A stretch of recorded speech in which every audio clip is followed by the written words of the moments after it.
Mayroon akong papakita sa inyo dito, isang sikat na resort dito sa New Washington, Aklan.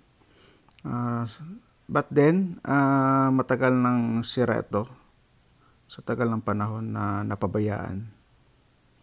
So, dito sa located sa New Washington sa part ng Kalibo. Ayan. Ayan, Boracay.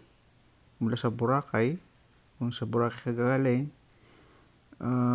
papaba ka ng Kalibo, then babiyahe ka ng more than 10 kilometers from Kalibo to New Washington.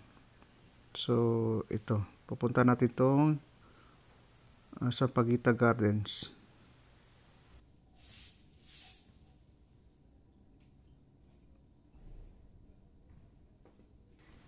Ayan. Scroll ko siya. Bababa. Ayan. Okay. Ayan. So, merong isang cemetery dito banda. Yan, dito banda. Yan, cemetery yan dito. May rotonda. Okay. Yan, may rotonda sa dyan. Okay, maglalakad ka lang. Kunti lang lalakarin mo.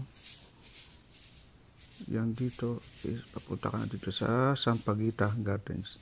So, ipapakita ko dito mula dito sa Cebu lang. Sa Cebu lang ako magpapakita kung ano yung updated na itsura ngayon ng seawall nito.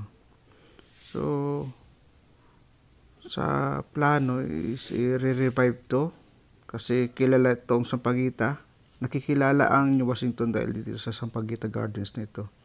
So, sana ma-revive to someday para makilala at puntahan ulit ito ng mga turista.